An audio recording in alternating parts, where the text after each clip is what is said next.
बिस्मिल्लाहिर्रहमानिर्रहीम। अस्सलाम वालेकुम। आप यूट्यूब चैनल देख रहे हैं और मैं हूं डॉक्टर जुनैद। व्यूअर्स, पिछली वीडियोस में हमने आपके साथ ओबेसिटी यानी मोटापे के बारे में डिस्कस किया था। हमने आपको बताया था कि ओबेसिटी क्या है, ये किस तरह से पैदा होती है, इसके हमारी बॉडी के ऊपर क्या असरात मुरतब होते हैं, हम इसको कैलकुलेट कैसे कर सकते हैं, हमारी डेली कैलोरिक रिक्वायरमेंट कितनी होती है, और अगर हम मोटापे का शिकार हो जाएं तो इससे क्या कॉम्प्लिकेशन जन्म ले सकती हैं। लेकिन इसको समझना काफ़ी नहीं है।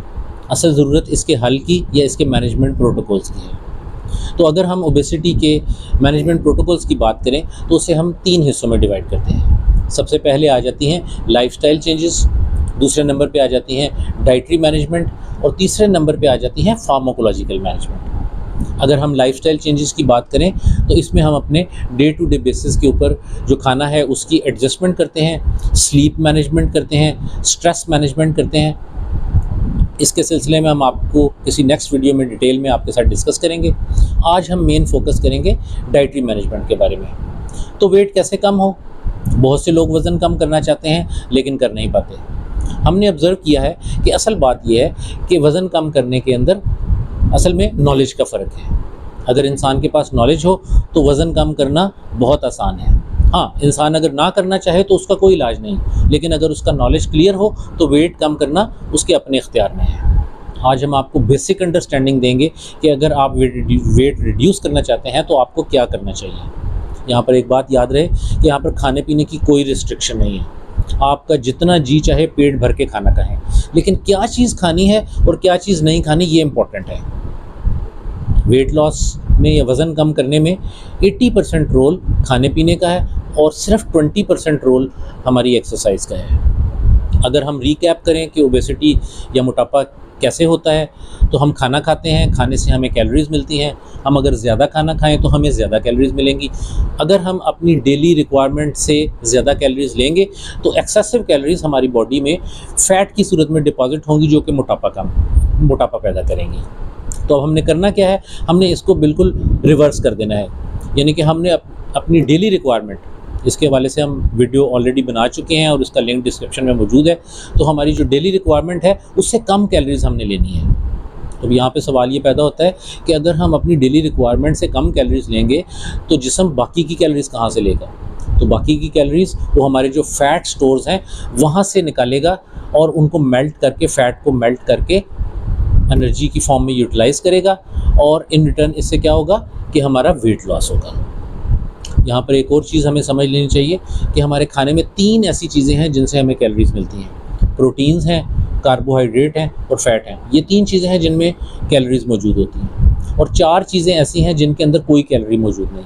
यानी कि पानी है, विटामिन्स हैं, मिनरल्स हैं और फाइबर हैं, इसके अंदर कोई कैलोरी मौजूद नहीं। अब अगर हम 1 ग्राम प्रोटीन लेते हैं तो इससे हमें 4 कैलोरीज़ मिलती हैं।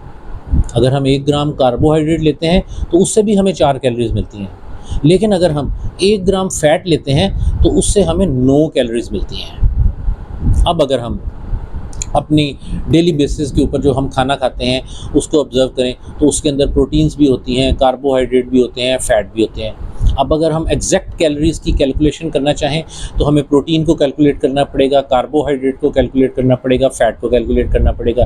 तो ये कैलकुलेशन आम इंसान के लिए इंतहाई डिफ़िकल्ट होती है। तो यहाँ पर हमने आपकी आसानी के लिए तमाम खानों को 4 कैटेगरीज़ में डिवाइड कर दिया है according to the calories they have. तो category A, B, C, D, ये 4 कैटेगरीज़ में हमने डिवाइड कर दिया है। तो सबसे पहले आ जाते हैं कैटेगरी ए के अंदर। हमारी जितनी भी सब्ज़ियां हैं, जिस तरह बैंगन है, घिया है, कद्दू है, शिमला मिर्च है, गोभी है, गाजर है, भिंडी है, जितनी भी सब्ज़ियां हैं ये कैटेगरी ए के अंदर फॉल करती हैं। इसके अलावा हमारी जो सलाद है जिसमें खीरा है, तर है, गाजर है, मूली है, प्याज है, चकंदर है, आपके सलाद के पत्ते हैं, ये सारे के सारे हमारे कैटेगरी ए के अंदर फॉल करती हैं। सिर्फ एक एक्सेप्शन है इसके अंदर, आलू इसके अंदर फॉल नहीं करता। वो हम आपको बाद में बताएंगे कि कहाँ फॉल करता है। हम आ जाते हैं कैटेगरी बी की तरफ। तो हमारे जितने भी फ्रूट्स हैं, लाइक सेब है, आड़ू है, हमारा नाशपाती है, स्ट्रॉबेरी है, मौसमी है, खरबूजा है, तरबूज है, जितने भी हमारे मौसमी फ्रूट्स हैं वो सारे के सारे हमारी कैटेगरी बी में आते हैं। 5 फ्रूट की एक्सेप्शन है इसके अंदर। वो 5 फ्रूट कौन से हैं वो आप याद रख लें। आम, केला, अंगूर, खजूर और जापानी फल। ये 5 फ्रूट, इनके अंदर कैलोरी ज़्यादा होती हैं, ये कैटेगरी बी के अंदर नहीं आते। एक सब्ज़ी हमने पहले डिस्कस की थी जो कि आलू थी। आलू और ये 5 फ्रूट, ये सारे के सारे मिलके कैटेगरी सी बनाते हैं। अब कैटेगरी सी के अंदर आम, केला, अंगूर, खजूर, जापानी फल, आलू, ये कैटेगरी सी के अंदर फॉल करते हैं। इसके अलावा कैटेगरी सी के अंदर हमारी रोटी आ जाती है। मेनली हमारी रोटी किसी भी किस्म की हो सकती है, गंदम की हो सकती है, जौ की हो सकती है, मकई की हो सकती है, बाजरे की हो सकती है। वो सारी की सारी रोटियां जो है, नान है, हमारे कुलचा है, वो सारे कैटेगरी सी के अंदर फॉल करते हैं। इसके अलावा हमारे राइस भी इसी कैटेगरी के अंदर फॉल करते हैं। उसके बाद हमारी जो दालें हैं वो हमारी कैटेगरी सी के अंदर फॉल करती हैं। हमारा भैंस का दूध है, हमारा दही है, वो हमारा कैटेगरी सी के अंदर फॉल करता है। उसके बाद हम आ जाते हैं कैटेगरी डी की तरफ। तो हमारे जितने भी ड्राई फ्रूट्स हैं, मूंगफली है, पिस्ता है, बादाम है, काजू है, ये सारे के सारे हमारे कैटेगरी डी में फॉल करते हैं। इसके अलावा हमारी जितनी भी मिठाइयाँ हैं वो सारी की सारी कैटेगरी डी में फॉल करेंगी। ऑयल से बनी हुई जितनी भी चीज़ें हैं, ऑयल हमारे जिस किस्म के भी ऑयल हैं, चाहे वो कनोला ऑयल है, बनास्पति ऑयल है, वो सारे के सारे कैटेगरी डी के अंदर फॉल करेंगे। इसके अलावा जंक फूड हमारा जितना है वो कैटेगरी डी के अंदर फॉल करेगा। कोल्ड ड्रिंक हमारे कैटेगरी डी के अंदर फॉल करेंगे। तो इस तरह से हमने तमाम खानों को 4 कैटेगरीज़ के अंदर डिवाइड कर दिया। कैटेगरी ए के अंदर सबसे कम कैलोरीज हैं। कैटेगरी बी में जो फूड आते हैं उनमें कैटेगरी ए से ज़्यादा कैलोरीज हैं। कैटेगरी सी के अंदर जो फूड आते हैं उसके अंदर कैटेगरी बी से ज़्यादा कैलोरीज हैं। और कैटेगरी डी के अंदर जो फूड फॉल करते हैं वो तो हाईली डेंस इन कैलोरीज हैं। वो तो अगर हमने वेट रिड्यूस करना है तो उनको छूना भी नहीं हमने। अब यहाँ पे हमारा ऑब्जेक्टिव आ जाता है कि हमारा ऑब्जेक्टिव क्या है, हम कितना वेट लॉस करना चाहते हैं। अगर तो हम अपना एक्सटेंसिव वेट लॉस करना चाहते हैं और रैपिड वेट लॉस करना चाहते हैं तो हमें कैटेगरी ए और कैटेगरी बी के ऊपर रिस्ट्रिक्ट रहना पड़ेगा।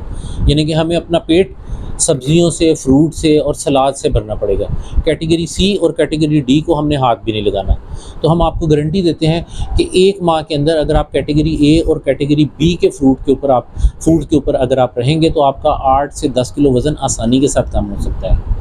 अब अगर आप अपना स्टेडी वेट लॉस करना चाहते हैं या कम वेट लॉस करना चाहते हैं तो आप कैटेगरी सी के अंदर जो रोटी है उसको आप एक टाइम में शामिल कर लें।